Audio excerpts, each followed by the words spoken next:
الحمد لله نحمده ونستعينه ونستغفره ونؤمن به ونتوكل عليه.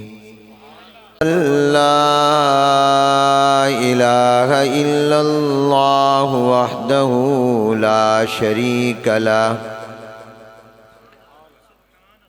ونشهد أن سيدنا ونبينا وشفيعنا وحبيبنا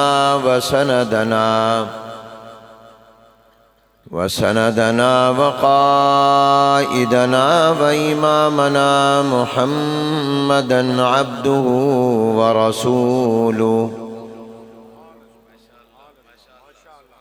أرسله الله إلى كافة للناس بشيرا ونذيرا، وداعيا إلى الله بإذنه وسراجا منيرا. صلى الله تعالى على خير خلقه محمد وآله وأصحابه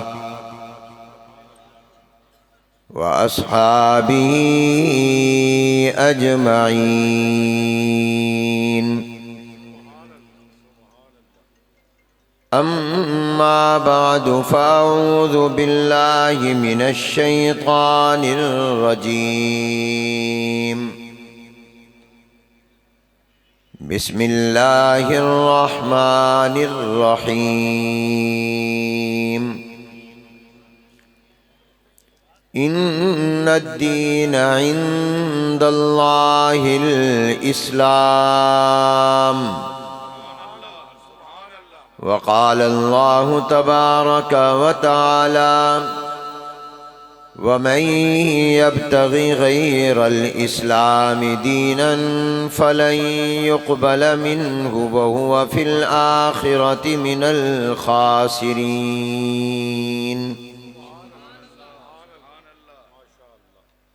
وقال الله تبارك وتعالى: يا أيها الذين آمنوا استجيبوا لله وللرسول إذا دعاكم لما يحييكم. صدق الله العظيم وصدق رسوله النبي الكريم، ونحن على ذلك لمن الشاهدين والشاكرين، والحمد لله رب العالمين. اللهم صل على محمد وعلى آل محمد كما صليت على إبراهيم وعلى آل إبراهيم إنك حميد مجيد. اللهم بارك على محمد وعلى آل محمد كما باركت على إبراهيم وعلى آل إبراهيم إنك حميد مجيد. جن حضرات نے درود پاک پڑھا ہے یا سنا ہے، اگر وہ کھڑے ہیں تو بیٹھ جائیں، اگر پھر بھی کوئی کھڑا رہے گا تو معلوم ہوتا ہے وہ درود کو نہیں مانتا. ابھی پتہ چل جائے گا کون درود کو مانتا ہے کون نہیں مانتا. ماشاءاللہ سارے مانتے، سب بیٹھ گئے. یہ کچھ ساتھی وہاں ضرور مقرر طلبہ ہونے چاہیے جو ساتھیوں کو بٹھائیں. رائیونڈ والے ایک جماعت مقرر کرتے ہیں جس کا نام مجمع جوڑ ہوتا ہے، اور ویسے بھی وفاق والے تو ہیں ہی جوڑ والے، اور جنہوں نے کوئی توڑ کا راستہ اختیار کیا ہم ان کو بھی کہتے ہیں جڑ جاؤ، واپس آ جاؤ.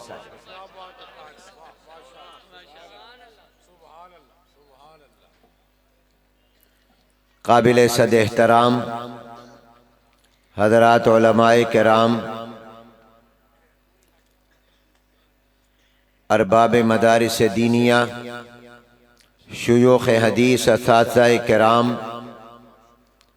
بزرگان محترم، برادران اسلام، السلام علیکم ورحمۃ اللہ تعالی وبرکاتہ۔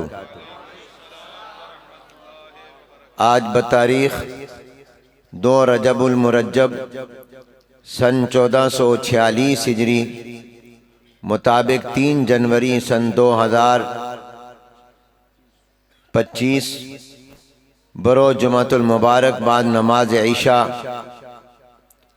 وطن عزیز اسلامی جمہوریہ پاکستان اور اہل سنت والجماعت کی مشہور و معروف قدیمی معیاری دینی تبلیغی اصلاحی تعلیمی تربیتی درسگاہ جامعہ عبداللہ بن مسعود خانپور ضلع رحیم یار خان پنجاب کے اس اجتماع میں شرکت ہم سب کے لیے باعث سعادت ہے۔ دعا ہے کہ اللہ تبارک و تعالی اسے ہماری بخشش کا، مغفرت کا، نجات کا سبب بھی بنا دیں۔ میں شکر گزار ہوں عالم باعمل حضرت مولانا مفتی حبیب الرحمن صاحب درخواستی دامت برکاتہم العالیہ، ان کے صاحبزادگان، جامعہ کے اساتذہ کرام، جلسے کے تمام منتظمین کا، جنہوں نے اس سالانہ مبارک اجتماع میں شرکت کی دعوت دے کر اس سعادت میں شریک کیا۔ دعا ہے کہ اللہ تبارک و تعالی اس اجتماع کو اپنی بارگاہ میں قبول فرمائے، مقاصد حسنہ میں کامیاب فرما دیں۔ اور اس کا بھی شکر گزار ہوں کہ حضرت مفتی صاحب دامت برکاتہم العالیہ نے مجھے گفتگو کا موقع جلد دیا، انتظار نہیں کرایا۔ میری گفتگو کا عنوان یہ ہے کہ دین اسلام کی حقیقت کیا ہے۔ اللہ نے جو ہمیں نعمتیں عطا کی ان میں سب سے بڑی نعمت اسلام کی نعمت ہے۔ اسلام کس کو کہتے ہیں؟ آسان اور عام فہم لفظوں میں عرض کرنے کی کوشش کروں گا،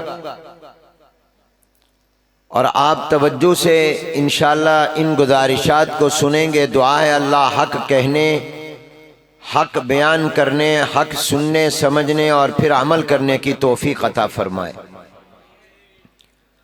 اسلام نام ہے اللہ تعالی اور جناب نبی کریم صلی اللہ علیہ وآلہ وسلم کی پسند کا۔ اسلام میری پسند کا نام نہیں، اسلام کسی مولوی کی پسند کا نام نہیں، اسلام کسی پیر کی پسند کا نام نہیں، اسلام کسی بھی مسلمان کی پسند کا نام نہیں ہے، بلکہ اسلام نام ہے اللہ اور اس کے پیغمبر کی پسند کا۔ اسلام نام ہے اللہ کے حکم کا اور جناب نبی کریم صلی اللہ علیہ وآلہ وسلم کے فرمان کا۔ اسلام نام ہے اللہ کی مرضی کا اور آمنہ کے لال کی مرضی کا۔ یہ عنوان، یہ موضوع دل و دماغ میں بٹھائیں۔ آج اسلام کو بعض لوگوں نے کھلونا اور مذاق بنا دیا۔ جو چیز چاہتے ہیں اسلام سے نکال دیتے ہیں، جو چاہتے ہیں داخل کر دیتے ہیں۔ مگر یاد رکھیے جب تک علماء حق موجود ہیں وہ اسلام کے چوکیدار اور پہرے دار تھے اور ہیں اور رہیں گے۔ وہ کھرا اور سچا اسلام آپ کو بتاتے رہیں گے، بیان کرتے رہیں گے۔ اسلام کسی کی پسند کا نام نہیں، اسلام اللہ اور اس کے پیغمبر کی پسند کا نام ہے۔ اور اللہ بھی بڑے سب، آپ دن رات اللہ اکبر کہتے ہیں تو اللہ کی پسند بھی سب سے بڑی۔ جناب نبی کریم صلی اللہ علیہ وسلم اللہ کی مخلوق میں سب سے بڑے، تو آپ کی پسند بھی سب سے بڑی۔ آپ حضرات ایک جملہ میرے ساتھ ذرا کہہ لیں تاکہ یہ موضوع دل و دماغ میں بیٹھ بھی جائے، توجہ بھی ہو جائے، اور جو جواب دے گا میں دعا کرتا ہوں اللہ ان کو جنتی بنا دے۔ اس مجمع میں دعا یقیناً قبول، پھر یہ مہینہ بڑا برکت والا ہے۔ سرکار دو عالم صلی اللہ علیہ وسلم نے دعا کی ہے، اللہم بارک لنا فی رجب و شعبان و بلغنا رمضان۔ اے اللہ رجب کے مہینے کو برکت والا، شعبان کو برکت والا بنا دیجئے، اور رمضان ہمیں عطا فرما دیجئے۔ بابرکت مہینے کی بابرکت رات ہے، بابرکت ساتھ ہے، یقیناً دعا قبول ہوگی۔ اور دعا یہ میں نے کی اور آپ نے آمین کہی کہ جو میرے اس جملے کا جو میں آپ سے کہلوانا چاہتا ہوں وہ جملہ آپ نے کہنا ہے سب سے اعلیٰ۔ تو جو یہ جواب توجہ سے دے گا میں دعا کرتا ہوں اللہ ان کو مکہ مدینہ دکھا دے، ان کو جنتی بنا دے، ان کو حضور کی شفاعت نصیب فرما دے۔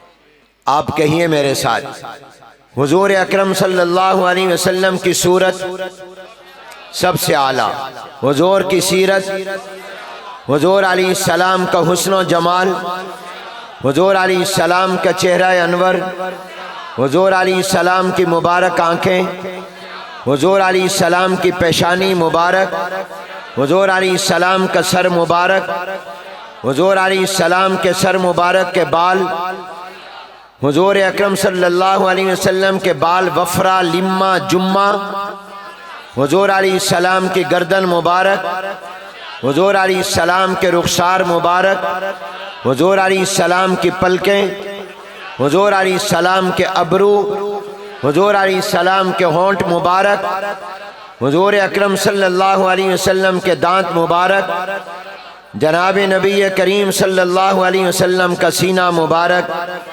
حضور علیہ السلام کے بازو مبارک، حضور علیہ السلام کے ہاتھ مبارک، حضور علیہ السلام کے ہاتھ مبارک کی انگلیاں، حضور علیہ السلام کے پاؤں مبارک، حضور علیہ السلام کا سر سے پاؤں تک کا وجود مبارک، حضور علیہ السلام کی کمر مبارک، حضور علیہ السلام کی کمر مبارک پر مہر نبوت، جناب نبی کریم حضور اکرم صلی اللہ علیہ وسلم کے چلنے کا طریقہ، حضور علیہ السلام کے بیٹھنے کا طریقہ، حضور علیہ السلام کے سونے کا طریقہ، حضور اکرم صلی اللہ علیہ وسلم کے گفتگو کا انداز، جناب نبی کریم صلی اللہ علیہ وسلم کی نماز، حضور علیہ السلام کے روزے، حضور علیہ السلام کے بیت اللہ کا حج، حضور علیہ السلام کا خانہ کعبہ کے طواف کا طریقہ، جناب نبی کریم صلی اللہ علیہ وسلم کی رات کی زندگی،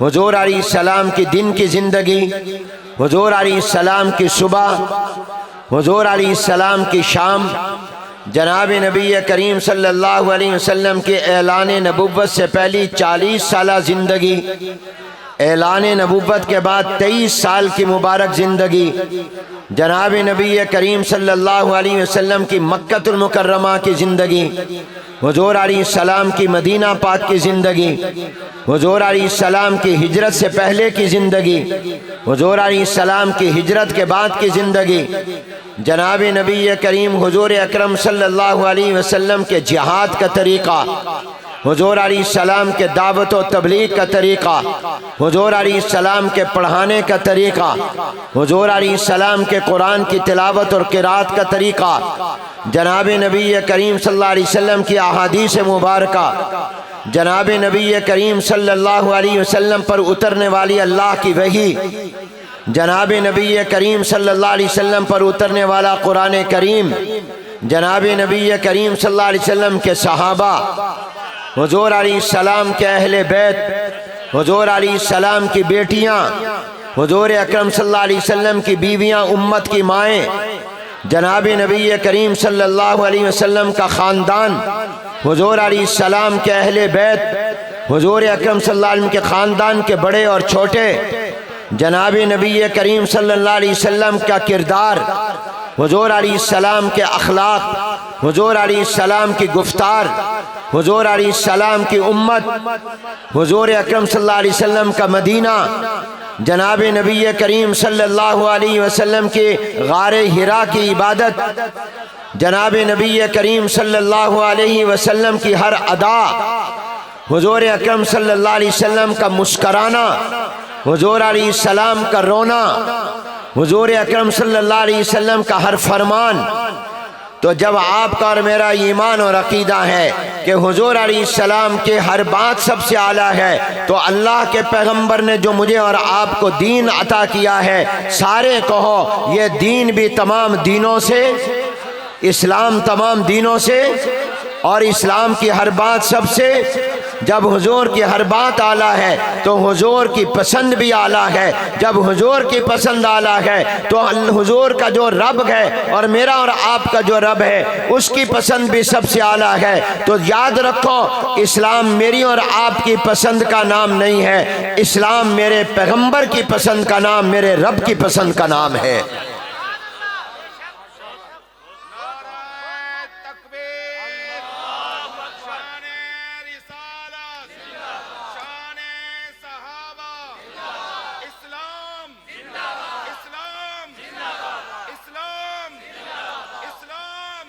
یہ جلسے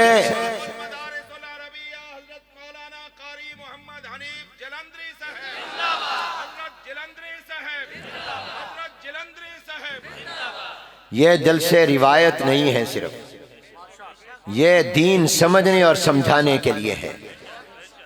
اس کو سبق سمجھو، اور مفتی صاحب کا احسان ہے کہ تمام تر ناموافق موسم، نامساعد حالات کے باوجود وہ بڑی پابندی کے ساتھ ہر سال 3 دن کا اجتماع فرما کر علماء کو بلا کر آپ حضرات کو اللہ کا دین سنواتے اور علماء کی زیارت کرواتے ہیں۔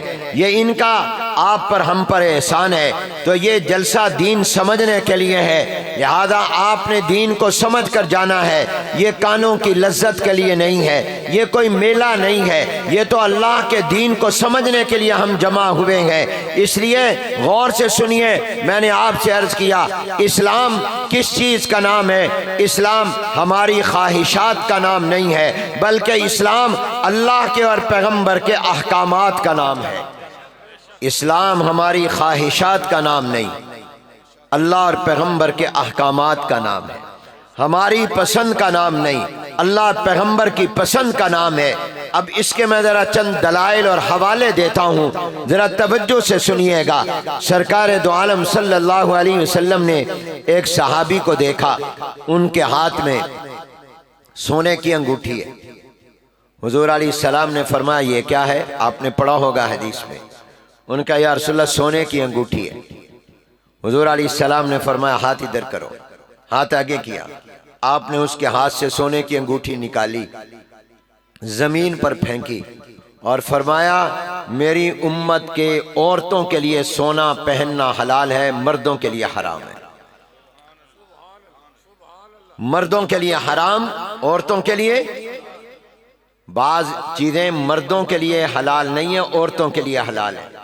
اور عورتیں کہا کرتی ہیں ہمارا تو اسلام میں مقام ہی نہیں۔ میں نے کہا تمہارا تو ہم سے بھی اونچا مقام ہے، تمہارے لیے اسلام نے کئی چیزیں حلال کر دی، ہمارے لیے حرام کر دی۔ تم سونا پہنو، تم پہن سکتی ہو، ہمارے لیے منع کر دیا، تو عورت کا درجہ تو زیادہ ہے۔ تم ریشم کا لباس پہن سکتی ہو، ہم ریشمی لباس نہیں پہن سکتے۔ وہ ایک بادشاہ نے ایک مرتبہ مولویوں سے پوچھا کہ میں ریشم کا لباس پہن سکتا ہوں؟ دشمنوں سے لڑائی جنگ ہوتی ہے، اس زمانے کے بادشاہ خود بھی لڑا کرتے تھے، کمانڈر بھی ہوتے تھے، تو دشمن سے وہ تلواریں لے کر، پہلے زمانے کی لڑائیاں اور جنگیں حقیقی لڑائیاں جنگیں ہوتی تھیں، باقاعدہ آمنے سامنے تلوار لے کر لوگ لڑا کرتے تھے۔ آج دنیا میں جو جنگیں ہیں وہ انسانوں کی نہیں، وہ ہتھیاروں کی ہیں۔ اس لیے بہادر تو وہ صحابہ تھے جنہوں نے اپنی جانیں سامنے لا کر لڑائی کی تھی۔ آج تو ہتھیاروں کی جنگ ہے۔ امریکہ اب میزائل مارتا ہے، دور سے ڈرون مارتا ہے۔ اگر تو نے اسلام کے مجاہدین کے جذبہ جہاد کو دیکھنا ہے تو میدان میں آ کر لڑے۔ وہ ایک دن افغانستان میں نہیں اتر سکا، دور سے بیٹھ کر میزائل مارتا رہا۔ وہ زمانہ تھا بدر اور احد کا، جہاں حقیقی لڑائی جنگ انسانوں میں ہوتی تھی۔ اب تو ہتھیاروں کی لڑائی ہے، اب انسانوں کی لڑائی نہیں ہے۔ تو میں یہ عرض کر رہا تھا، پوچھا کہ جزاک اللہ میں بھول گیا تھا کہ ریشمی لباس میں پہن سکتا ہوں؟ دشمن سے لڑائی ہوتی ہے، ریشمی لباس ہوگا، کوئی تلوار مارے گا وہ پھسل جائے گی، تو میرے لیے اجازت ہے؟ ہر دور میں ہر طرح کے مولوی مل جاتے ہیں، تختہ دار والے بھی مل جاتے ہیں، تخت کو سلام کرنے والے بھی مل جاتے ہیں، اور ہمارا تعلق تختہ دار والوں سے ہے۔ اللہ ہمیں انہی سے وابستہ رکھے، تم انہی کے امین بن کر جا رہے ہو۔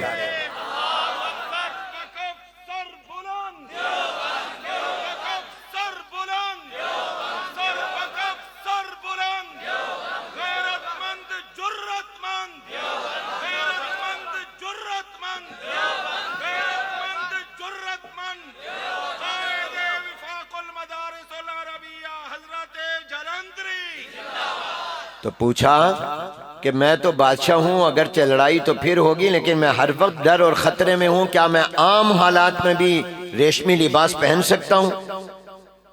تو درباری مولویوں نے کہا پہن سکتے ہیں، حالت اضطرار میں جائز ہے، اور آپ کو ہر وقت دشمن کا خطرہ ہے، جنگ میں ہے آپ، تو ہر وقت آپ پہن سکتے ہیں۔ ملا جیون سے پوچھا، جن کی نور انوار آپ نے پڑھی ہے رحمت اللہ علیہ، ملا جیون سے کہا آپ بتائیے، وہ ایک مسجد میں جمعہ پڑھاتے تھے، انہوں نے فرمایا کہ میرے جمعے میں آ جانا، میں یہ مسئلہ اپنے جمعے کے ختام میں بیان کروں تاکہ لوگوں کو بھی پتہ چلے ہمارے فتوے سب کے لیے ہوتے ہیں، صرف بادشاہ کے لیے نہیں ہوتے۔ تو وہاں پر حدیث پڑھی جس میں حضور علیہ السلام نے فرمایا کہ سونا اور ریشم میری امت کے مردوں کے لیے حرام، عورتوں کے لیے حلال۔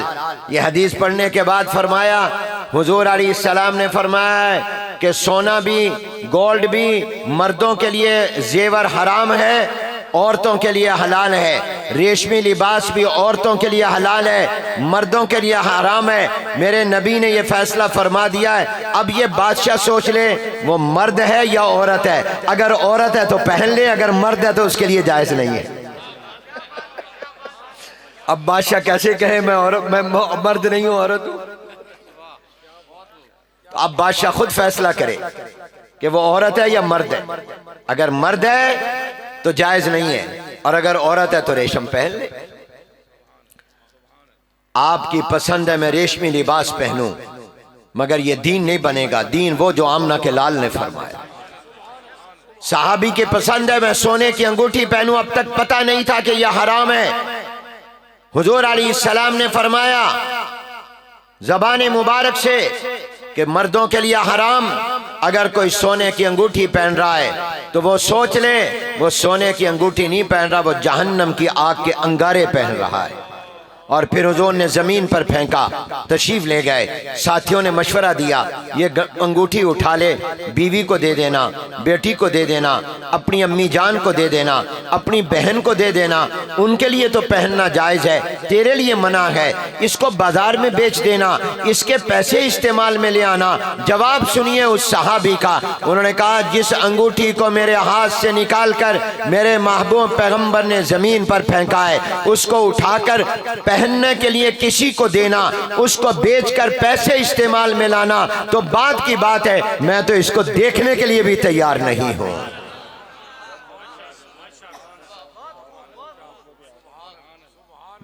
مسئلہ جاننے سے پہلے اس کی پسند تھی سونے کی انگوٹھی پہننا، مگر اس کی پسند دین نہیں بنی، میرے آمنہ کے لال کی پسند دین بنی۔ میرے پیغمبر کا فرمان کہ سونا حرام مردوں کے لیے، یہ دین بنا۔ لہذا اگر آج تم شادی میں جیسے لڑکی کو لڑکے والے سونے کی انگوٹھی پہناتے ہیں، آج منگنی کے وقت میں کئی لڑکی والے انگوٹھی سونے کی لے جا کر لڑکے کو پہناتے ہیں، کیوں؟ اس لیے کہ جی ہمیں پسند ہے، انہوں نے انگوٹھی پہنائی، ہم بھی اپنے داماد کو انگوٹھی پہنائیں، یہ جائز نہیں ہے۔ تمہاری پسند اللہ کا دین نہیں بن سکتی، دین وہی ہوگا جو میرے رب نے فرمایا، میرے نبی نے فرمایا۔ امیر معاویہ رضی اللہ تعالیٰ عنہ، دوسرا دلیل واقعہ، رومیوں کے ساتھ جنگ میں جنگ بندی کا معاہدہ اور ایگریمنٹ ہوا، اتنا عرصہ ہم جنگ نہیں کریں گے۔ اس کا زمانہ جب ختم ہونے کے قریب آیا، حضرت امیر معاویہ رضی اللہ عنہ اپنی فوجیں لے کر بارڈر پر چلے گئے کہ جو ہی یہ مدت ختم ہوگی ہم دشمنوں پر حملہ کر دیں گے، ان کو اندازہ نہیں ہوگا کہ اتنی جلدی حملہ ہوگا، ہمیں فتح ہو جائے گی۔ جو ہی ٹائم دن ختم ہوا، جب تک جنگ نہیں کرنے کا معاہدہ تھا، فوراً حملہ کیا۔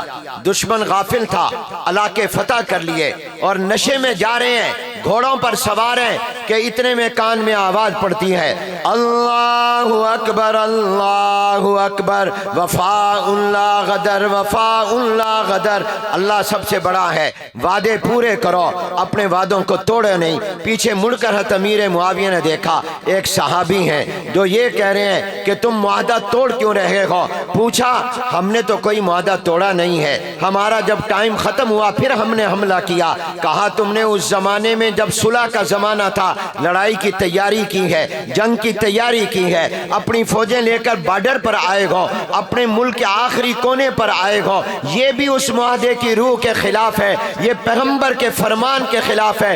انسانی تاریخ میں اس کی مثال نہیں ملتی کہ فتح کیا ہوا علاقہ کوئی واپس کر دے۔ امیر معاویہ نے اعلان کیا، میرے فوجیوں واپس آ جاؤ، جتنا علاقہ دشمن کا لیا ہے دشمن کو واپس کر دو، ہمیں زمین نہیں چاہیے، ہمیں تو آمنہ کے لال کا فرمان چاہیے۔